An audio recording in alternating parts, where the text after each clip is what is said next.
ನಮಸ್ಕಾರ ಪ್ರಿಯ ವೀಕ್ಷಕರೇ. ಓಂ ಸರ್ವಮಂಗಳ ಮಾಂಗಲ್ಯೆ ಶಿವೆ ಸರ್ವಾರ್ಥ ಸಾಧಕೆ ಶರಣ್ಯೆ ತ್ರ್ಯಂಬಕೆ ಗೌರಿ ನಾರಾಯಣಿ ನಮೋಸ್ತುತೆ. ಓಂ ಶ್ರೀಂ ದುಂ ದುರ್ಗಾಯ ನಮೋ ನಮಃ. ಓಂ ಗಂ ಗಣಪತಯೇ ನಮೋ ನಮಃ. ನಿಮಗೆಲ್ಲರಿಗೂ ಮಂಗಳ ಟಿವಿ ಕನ್ನಡ ಯೂಟ್ಯೂಬ್ ಚಾನಲ್ಗೆ ಸ್ವಾಗತ. ಇವತ್ತಿನ ದಿವಸ ಆಗಸ್ಟ್ ತಿಂಗಳು, ಅಂದರೆ ಶ್ರಾವಣ ಮಾಸದಲ್ಲಿ ಇನ್ನೇನು ಆಗಸ್ಟ್ ತಿಂಗಳ ಬರುವಂತಹ ಸಂದರ್ಭದೊಳಗಡೆ ಸಿಂಹ ರಾಶಿಯವರಿಗೆ ಕಾದಿದೆ ದೊಡ್ಡ ಆಘಾತ ಮತ್ತೆ ಗಂಡಾಂತರ. ಮತ್ತೆ ಏನೆಲ್ಲ ಅಶುಭ ಸುದ್ದಿಗಳು ಕಿವಿಗೆ ಕೇಳ್ತಾವ. ಈ ವ್ಯಕ್ತಿಗಳಿಂದ ದೂರವಿರಿ. ನಾನು ಹೇಳ್ತೀನಿ ಕೊನೆಯದಾಗಿ ಯಾವ ವ್ಯಕ್ತಿಗಳಿಂದ ದೂರ ಇರಬೇಕು. ಆದರೆ ಶ್ರಾವಣ ಮಾಸದಲ್ಲಿ ಅಂದರೆ ಆಗಸ್ಟ್ ತಿಂಗಳಲ್ಲಿ ಸಿಂಹ ರಾಶಿಯವರಿಗೆ ಅಷ್ಟೊಂದು ಸರಿ ಇಲ್ಲ. ಆದರೂ ಸಹಿತ ಆತ್ಮವಿಶ್ವಾಸವನ್ನ ಕಳೆದುಕೊಳ್ಬೇಡಿ. ಯಾಕಂದ್ರೆ ಅಷ್ಟಮದಲ್ಲಿ ಶನಿ ಇರೋದ್ರಿಂದ ನಿಮಗೆ ಏನೆಲ್ಲ ಶುಭಗಳದಾವೋ ಫಸ್ಟಿಗೆ ಹೇಳ್ತೀನಿ, ಅಶುಭಗಳ ಏನೆಲ್ಲ ಫಲಗಳು ನಿಮಗೆ ದೊರಕ್ತಾವ ಅನ್ನುವಂಥದ್ದನ್ನ ಹೇಳ್ತೀನಿ. ಅದಕ್ಕಿಂತ ಮುಂಚಿತವಾಗಿ ಸಿಂಹ ರಾಶಿಯವರ ಗುಣಧರ್ಮ ಏನು ಹೇಳಿ? ಯಾವಾಗ್ಲೂ ಗತ್ತಲ್ಲೇ ಇರ್ತಾರೆ. ಯಾರಿಗೂ ಸಹಿತ ಅಪನಂಬಿಕೆ ಇರದಂಗೆ ಇರೋದಿಲ್ಲ. ಮತ್ತೆ ಏನಂತಂದ್ರೆ ಇನ್ನೊಂದು ಖುಷಿ ವಿಚಾರ ಏನಂತಂದ್ರೆ ಸಿಂಹ ರಾಶಿಯವರಿಗೆ ಯಾರಿಗೂ ಸಹಿತ ಮೋಸ ಮಾಡ್ಬೇಕಂತಂದು ಕನ್ಸಲ್ಲೇ ಅಲ್ಲ ಮನಸ್ಸಲ್ಲಿ ಇರೋದಿಲ್ಲ. ಅವ್ರಿಗೆ ಅಷ್ಟು ದೃಢ ಸಂಕಲ್ಪ ಇರ್ತದ. ನಾನು ಒಳ್ಳೆಯರ ಜೊತೆ ಒಳ್ಳೆಯವನಾಗಿ ಕೆಟ್ಟವನ ಜೊತೆ ಕೆಟ್ಟವನಾಗಿರ್ಬೇಕಂತಕ್ಕಂಥದ್ದು. ಸಿಂಹ ಬಂದ್ರೆ ಹಾಗೆ ಘನತೆ ಗೌರವ ಇರ್ತದೋ ಅದನ್ನ ಉಳಿಸ್ಕೊಂಡಿರ್ತಾರೆ ಸಿಂಹ ರಾಶಿಯವರು, ಅದಂತ ಹೇಳಬಲ್ಲೆ. ಹಾಗಾದ್ರೆ ಏನದ ಗುರುಗಳ ಸಿಂಹ ರಾಶಿಯವರಿಗೆ ಏನೆಲ್ಲ ಲಾಭಗಳದಾವ ಗುರುಗಳ, ಏನೆಲ್ಲ ನಷ್ಟಗಳದಾವ ಈ ತಿಂಗಳಲ್ಲಿ? ಆಗಸ್ಟ್ ತಿಂಗಳಲ್ಲಿ ಅನೇಕ ಹಬ್ಬಗಳು ಸಹಿತ ಬಂದು ಹೋಗ್ತವ. ನಾಗರ ಪಂಚಮಿ ಆಗಿರ್ತಕ್ಕಂಥದ್ದು, ಆಗಸ್ಟ್ 15 ಆಗಿರ್ತಕ್ಕಂಥದ್ದು, ಮತ್ತೆ ರಕ್ಷಾ ಬಂಧನ ಆಗಿರ್ತಕ್ಕಂಥದ್ದು, ಗಣಪತಿ ಹಬ್ಬಗಳಾಗಿರ್ತಕ್ಕಂಥದ್ದು, ಇವೆಲ್ಲವೂ ಸಹಿತ ಹಬ್ಬಗಳ ಪ್ರಾರಂಭನೆಯನ್ನ. ಹಾಗಾಗಿ ಏನಿದೆ ಗುರುಗಳ ನಮಗೆ ಶುಭ ಸೂಚನೆಗಳು ಏನಿದೆ ಅಂತಂದ್ರೆ, ಸಿಂಹ ರಾಶಿಯವರಿಗೆ ರಾಶಾಧಿಪತಿ ಸೂರ್ಯಗ್ರಹ ನಿಮ್ಮ ರಾಶಿಯಲ್ಲೇ ಇರ್ತಾನೆ. ಆದರೆ ಒಂದು ಕಡೆ ಶುಭ ಸುದ್ದಿ, ಆದರೆ ಇನ್ನೊಂದು ಏನಂತಂದ್ರೆ ಆ ಸೂರ್ಯನ ಜೊತೆಗೆ ಕೇತುಗ್ರಹ ಕೂಡ ಕುತ್ಕೊಂಡಿರ್ತಾನೆ. ಆಗ ಅವಾಗ್ಲೂ ಅಷ್ಟೇ ಸೂರ್ಯನು ರಾಹು ಕೇತುಗಳ ಪೀಡಿತನಾಗಿ ಕೂಡ ಬೇಕಾದಷ್ಟು ಶುಭ ಫಲಗಳನ್ನ ಕೊಡೋದಿಲ್ಲ. ಹಾಗೆ ಈ ತಿಂಗಳಲ್ಲಿ ಏನಾಗ್ತದ ಅಂತಂದ್ರೆ, ಒಂದು ಕಡೆ ನಿಮ್ಗೆ ಏನೋ ಮನಸ್ಸಿನಲ್ಲಿ ಗೊಂದಲ, ಏನೋ ಒಂದು ಕಾನ್ಫಿಡೆಂಟ್ ಅನ್ನ ಕಳ್ಕೊಂಡ ರೀತಿಯಾಗಿ ಇರ್ತೀರಾ. ಮತ್ತೆ ಅಷ್ಟಮ ಶನಿಯಿಂದಾಗಿ ಸಾಕಷ್ಟು ತೊಂದರೆಗಳನ್ನ ಎದುರಿಸ್ತೀರಾ, ಮತ್ತೆ ಸಾಕಷ್ಟು ನೋವುಗಳನ್ನ ಅನುಭವಿಸ್ತೀರಾ. ಇಲ್ಲಿ ಸೂರ್ಯನೊಟ್ಟಿಗೆ ಕೇತುವಿನ ಯುತಿಯನ್ನ ಬಂದಿರೋದ್ರಿಂದ ಈ ತಿಂಗಳಲ್ಲಿ ನಿಮಗೆ ಆತ್ಮವಿಶ್ವಾಸ ಅನ್ನೋದು ಸ್ವಲ್ಪ ಕಡಿಮೆ ಆಗ್ತದ, ದೂರ ಆಗ್ತದ. ಅದರ ಜೊತೆಗೆ ಸಾಕಪ್ಪ ಜೀವನ ಅನ್ನುವಷ್ಟರೊಳಗಡೆ ಜೀವನ ಬಂದು ಬಿಡ್ತದ, ಬೇಸರ ಆಗ್ತದ, ವೈರಾಗ್ಯ ಜೀವನ ಬರ್ತದ. ಮತ್ತೆ ಅನೇಕ ರೀತಿಯಾಗಿ ಸಮಸ್ಯೆಗಳು ಸಹಿತ ಉದ್ಭವ ಆಗ್ತವ. ಮನಸ್ಸಲ್ಲಿ ಭಯ ಭಯ ಭಯ ಅನ್ನೋದು ಕಾಡ್ತಾ ಇರ್ತದ. ಸಾಕಪ್ಪ ಜೀವನ ಅನ್ನುವಷ್ಟರ ಜೀವನದಲ್ಲಿ ಜೀವನವನ್ನ ಮಾಡ್ತಾ ಇರ್ತೀರ. ಇವಾಗ ರಾಶಾಧಿಪತಿಗೆ ರಾಹು ಕೇತುವಿನ ಯುತಿ ಬಂದಾಗ ನಾಗದೋಷ ಅನ್ನುವಂಥದ್ದು ಆಕ್ಟಿವ್ ಆಗ್ತದ. ಸರ್ಪಶಾಪ ಆಗಿರ್ತಕ್ಕಂಥದ್ದು, ನಾಗದೋಷ ಆಗಿರ್ತಕ್ಕಂಥದ್ದು, ನಾಗಗಳಿಗೆ ಸಂಬಂಧಿಸಿದಂತಹ ಏನಾಗ್ತದಂತಂದ್ರೆ ನಿಮಗೆ ಸೂಚನೆಗಳು ಕಂಡು ಬರ್ತವೆ. ಕನಸಿನೊಳಗಡೆ ನಾಗರಾವು ಕಾಣಿಸ್ಕೊಳ್ಳೋದಾಗಿರ್ತಕ್ಕಂಥದ್ದು, ಈ ನಾಗರಾವು ನಿಮಗೆ ಕಚ್ಚಿದಂತಾಗುವಂಥದ್ದು, ಇಂತಹ ನಾಗಹತ್ಯಾ ದೋಷಗಳು ಕನಸಿನಲ್ಲಿ ಕಂಡು ಬರ್ತಕ್ಕಂಥದ್ದು. ಅನೇಕ ಸಮಸ್ಯೆಗಳನ್ನ ಎದುರಿಸ್ತೀರಾ, ಭಯ ಪಡ್ತೀರಾ. ಮತ್ತೆ ಯಾವುದೇ ಕಾರಣಕ್ಕೂ ಆತ್ಮವಿಶ್ವಾಸವನ್ನ ಕಳ್ಕೋಬೇಡಿ. ಮತ್ತೆ ಸಿಂಹ ರಾಶಿಯವರಿಗೆ ಪರಿಹಾರವನ್ನ ಕಂಡುಕೊಳ್ಳಿ. ಏನಂದ್ರೆ, ಯಾಕಂದ್ರೆ ಯಾವ ರಾಶಿಗೂ ಸಹಿತ ಅಷ್ಟಮ ಅಶುಭ ಫಲ ಕೊಡೋದಿಲ್ಲ. ಅಂದ್ರೆ ನಿಮ್ಮ ರಾಶಿಗೆ ಅಷ್ಟಮ ಫಲಗಳನ್ನ ಕೊಡ್ತಾನೆ. ಅಂದ್ರೆ ಯಾರ ಜೊತೆಗೆ ಅಂತಂದ್ರೆ, ಜೊತೆಗೆ ಅಷ್ಟಮದಲ್ಲಿ ಶನಿ ಇರೋದ್ರಿಂದ ಶನಿಗಿಂತಲೂ ಸಹಿತ ಜಾಸ್ತಿ ವೆತವ್ಯಯವನ್ನ ಕೊಡುವಂಥದ್ದು. ಒಂದು ಟೈಮ್ 7.5 ವರ್ಷ ಅಂದ್ರೆ 7.5 ವರ್ಷಗಳ ಕಾಲ ಎಷ್ಟು ಕೊಡ್ತಾನೆ ಅಂತಂದ್ರೆ ಸ್ಲೋ ಆಗಿ ಕೊಡುವಂಥದ್ದು. ಮತ್ತೆ ಅಷ್ಟಮ ಶನಿ 2.5 ವರ್ಷ ಅಷ್ಟು ಕಷ್ಟಗಳನ್ನ ಕೊಡ್ತಾ ಬಿಡ್ತಾನೆ. ನಿಮ್ಮ ದಶಾಭುಕ್ತಿ ಚೆನ್ನಾಗಿದ್ರೆ ಒಳ್ಳೇದಾಗ್ತದ. ದಶಾಭುಕ್ತಿ ಚೆನ್ನಾಗಿಲ್ಲ ಅಂತಂದ್ರೆ ಹಗ್ಗ ಸಹಿತ ಹಾವಾಗುವಂತ ಸಹಿತ ಆಗ್ತದ. ಮತ್ತೆ ಬಟ್ ಏನಂತಂದ್ರೆ ನಿಮ್ಗೇನಂದ್ರೆ ಎರಡನೇ ಮನೆಯಲ್ಲಿ ಶುಕ್ರ ನೀಚ ಸ್ಥಾನದಲ್ಲಿ ಇರೋದ್ರಿಂದ ತುಂಬಾ ಖರ್ಚುಗಳಾಗುವಂಥದ್ದು ಜಾಸ್ತಿ ಆಗ್ತದ. ಬೇರೆಯವರಿಗೆ ದಯವಿಟ್ಟು ಬೇರೆಯವರಿಗೆ ಹಣ ಕೊಡಬೇಡಿ. ಕೊಟ್ಟಿರ್ತಕ್ಕಂಥ ಹಣ ಗ್ಯಾರಂಟಿ ವಾಪಸ್ ಬರುವುದಿಲ್ಲ. ಆದ್ರೆ ಯಾಕೆ ಬರೋದಿಲ್ಲ ಅಂದ್ರೆ ಎರಡನೇ ಮನೆಯಲ್ಲಿ ನೀಚನಾಗಿರ್ತಕ್ಕಂಥ ಶುಕ್ರ ಕುತ್ಕೊಂಡಿರ್ತಾನೆ. ಆಗ ಇನ್ನ 12ನೇ ಮನೆಯಲ್ಲಿ ಗುರು ಕುತ್ಕೊಂಡಿರೋದ್ರಿಂದ ಬುಧ ಸ್ಥಿತನಾಗಿ ಬಿಟ್ಟಿರ್ತಕ್ಕಂಥದ್ದು.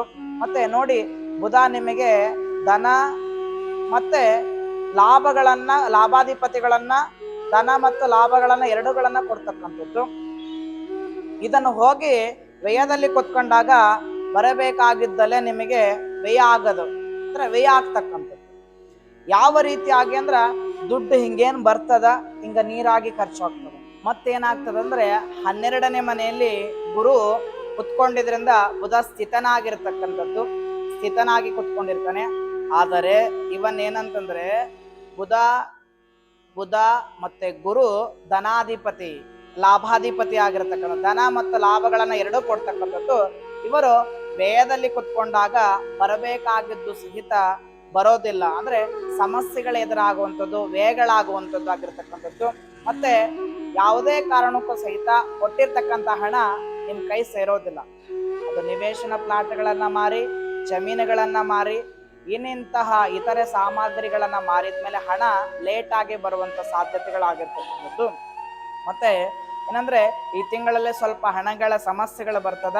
ಗುರು ಬುಧ ಒಟ್ಟೊಟ್ಟಿಗೆ ಇರೋದ್ರಿಂದ ದೇವರ ಮೇಲೆ ಭಕ್ತಿ ಆಗ್ಲಿ, ಪೂಜೆ ಆಗ್ಲಿ, ಇಂಥ ಶ್ರದ್ಧೆಗಳನ್ನ ಮಾಡ್ತಾ ಇದ್ರೆ ಸ್ವಲ್ಪ ಮನಸ್ಸಿಗೆ ಸಮಾಧಾನ ಆಗ್ತದೆ. ಯಾಕೆ ಹೇಳಿ, ಸಂಕಟ ಬಂದಾಗ ವೆಂಕಟರಮಣ ಅನ್ಲೇಬೇಕು ನಾವು. ಅದಕ್ಕಾಗಿ ಸ್ವಲ್ಪ ದೇವರ ಮೇಲೆ ನಂಬಿಕೆ ಇಡಿ. ನಂಬಿಕೆ ಇಲ್ದವ್ರಿಗೆ ಏನ್ ಮಾಡಕ್ ಆಗೋದಿಲ್ಲ. ಆದರೆ ಚತುರ್ಥ ಭಾವಾಧಿಪತಿ ಮಂಗಳ ಅವನ್ ಏನ್ ಮಾಡ್ತಾನಂತಂದ್ರೆ ಲಾಭದಲ್ಲೇ ಕುತ್ಕೊಂಡಿರೋದ್ರಿಂದ ಇದೊಂದು ನಿಮ್ಗೆ ಪ್ಲಸ್ ಪಾಯಿಂಟ್.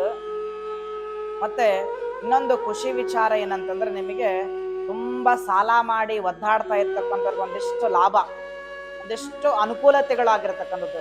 ಸಾಕಪ್ಪ ಜೀವನ ಅನ್ನುವಷ್ಟರಲ್ಲಿ ಜೀವನವನ್ನ ಮಾಡ್ತಾ ಇರ್ತೀರಾ. ಆ ಮಾಡುವಂತಹ ಸಂದರ್ಭದೊಳಗ ಅನೇಕ ಕಷ್ಟಗಳನ್ನ ಎದುರಿಸುವಂತವ್ರಿಗೆ ಸಾಲಗಳು ಮನ್ನಾ ಆಗುವಂಥದ್ದು, ಸಾಲಗಳನ್ನ ತೀರಿಸುವಂಥದ್ದಾಗಿರ್ತಕ್ಕಂಥದ್ದು. ಮತ್ತೆ ಆದ್ರೆ ಪೂರ್ತಿ ದುಡ್ಡು ಬರೋದಿಲ್ಲ. ಮೊದ್ಲೇ ಹೇಳಿದೆ ನಿಮಗೆ, ಕೊಟ್ಟಿರ್ತಕ್ಕಂಥ ಹಣವನ್ನ ವಿದ್ಯಾರ್ಥಿಗಳಿಗೆ ಮಾತ್ರ ಒಳ್ಳೆಯ ಅವಕಾಶಗಳು ಸಿಗ್ತವ.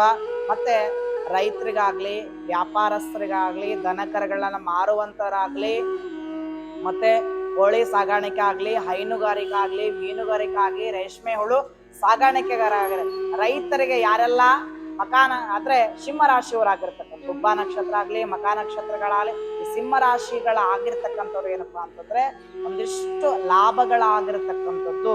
ತುಂಬಾ ದುಡ್ಡು ಬರ್ತದ, ಅದ್ರ ಕೈಗೆ ನಿಲ್ಲೋದಿಲ್ಲ. ಮತ್ತೆ ಮದುವೆ ವಿಚಾರಕ್ಕೆ ಬಂದ್ರೆ ವಿವಾಹದಲ್ಲಿ ಸ್ವಲ್ಪ ಬಿರುಕುಗಳು ಬರ್ತದ. ಗಂಡ ಹೆಂಡತಿರ ನಡುವೆ ಜಗಳ ತಪ್ಪಿದ್ದಲ್ಲ. ನಿಮ್ಗೆ ಶ್ರಾವಣ ಮಾಸ ಅಂದ್ರ ಗಂಡ ಹೆಂಡತಿನ ಸ್ವಲ್ಪ ಜಗಳಗಳೇ, ಸ್ವಲ್ಪ ಸಮಾಧಾನವಾಗಿರ್ತಕ್ಕಂಥದ್ದು. ವಿದ್ಯಾರ್ಥಿಗಳಿಗೆ ಏನ್ ಮಾಡ್ಬೇಕ್ರಿ ಗುರುಗಳ? ಓದೋದ್ರ ಮೇಲೆ ಇಂಟ್ರೆಸ್ಟೇ ಬರೋದಿಲ್ಲ ಗುರುಗಳ ನಮ್ಗೆ ಈ ತಿಂಗಳ ಅಂತಂದ್ರೆ ಏನ್ ಮಾಡ್ಬೇಕಂದ್ರೆ, ನಿಮ್ಮ ಊರಲ್ಲಿ ಇರತಕ್ಕಂತಹ ದೇವಸ್ಥಾನಕ್ಕೆ ಹೋಗಿ ಹೆಸರು ಕಾಳು, ಕಪ್ಪೆಳ್ಳು, ಒಣಗಿರ್ತಕ್ಕಂತಹ ಅವರೆಕಾಳು ಧಾನ್ಯವನ್ನ, ಈ 3 ಧಾನ್ಯವನ್ನ ತಗೊಂಡು ದೇವಸ್ಥಾನಕ್ಕೆ ಕೊಟ್ಟು ಬನ್ನಿ. ಅದು ಯಾವ್ದರ ದೇವಸ್ಥಾನಕ್ಕೆ ಹೋಗಿ ಕೊಟ್ಟು ಬನ್ನಿ. ನಿಮ್ಗೇನಾಗ್ತದ್ರ ಓದೋದ್ರ ಮೇಲೆ ಆಸಕ್ತಿ ಬರುವಂಥದ್ದಾಗಿರ್ತದೆ. ವಿದ್ಯಾರ್ಥಿಗಳಿಗೆ ಹೇಳಿದ್ರಿ ಗುರುಗಳ, ವ್ಯಾಪಾರಸ್ಥರಿಗೆ ಏನು ಲಾಭನೇ ಇಲ್ಲ ಅಂತ ಹೇಳಿದ್ರಲ್ಲ ಗುರುಗಳೇ. ಲಾಭ ಇದ್ರೂ ದುಡ್ಡು ಸೇರಲ್ಲ. ಏನ್ ಮಾಡ್ಬೇಕ್ರಿ ಗುರುಗಳ ಅಂತಂದ್ರೆ, ಹೆಸರು ಕಾಳು ಧಾನ್ಯವನ್ನ ತಗೊಳ್ಳಿ. ಧಾನ್ಯ ತಗೊಂಡು ಎಲ್ಲಿ ನಿಮಗೆ ಶಿವನ್ ದೇವಸ್ಥಾನ ಇರ್ತದ, ಮತ್ತೆ ನಂದೀಶ್ವರ ಅಂದ್ರೆ ಬಸವೇಶ್ವರ ದೇವಸ್ಥಾನ ಇರ್ತದ, ಮತ್ತೆ ಗಣಪತಿ ದೇವಸ್ಥಾನ, ವಿಷ್ಣು ಆಗಲಿ, ಲಕ್ಷ್ಮಿ ಆಗಲಿ, ಹೆಣ್ಣು ದೇವಸ್ಥಾನಗಳಿರ್ತ ಹೋಗಿ ಕೊಟ್ಟು ಬನ್ನಿ. ಆಗ ವ್ಯಾಪಾರ ಚೆನ್ನಾಗಿ ಅಭಿವೃದ್ಧಿ ಆಗ್ತದೆ, ಮನಸ್ಸಿಗೆ ಒಂದ್ ಸ್ವಲ್ಪ ಸಮಾಧಾನ ಸಿಗುವಂತದ್ದಾಗಿರ್ತಕ್ಕಂಥದ್ದು. ಮತ್ತೆ ಗುರುಗಳ ಇವೆಲ್ಲವನ್ನ ನೀವು ಹೇಳಿದ್ರಿ ಗುರುಗಳ. ಈ ತಿಂಗಳಲ್ಲಿ ಒಟ್ಟಾರೆಯಾಗಿ ಆಗಸ್ಟ್ ತಿಂಗಳಲ್ಲಿ ಸಿಂಹರಾಶಿಯವರಿಗೆ ವಿವಾಹದಲ್ಲಿ ಸ್ವಲ್ಪ ಅಭಿವೃದ್ಧಿ, ವಿವಾಹ ಏನ ಆಗ್ತದ, ಆದ್ರೆ ಗಂಡ ಹೆಂಡತಿನ ಜಗಳ ಬರ್ತದ. ಅಥವಾ ದುಡ್ಡು ಬರ್ತದ, ಕೊಟ್ಟಿರ್ತಕ್ಕಂಥ ಹಣ ಬರೋದಿಲ್ಲ, ಶತ್ರುಗಳು ಸಹಿತ ನಮ್ಮ ಮುಂದೆ ಭಾಗ್ತಾರೆ.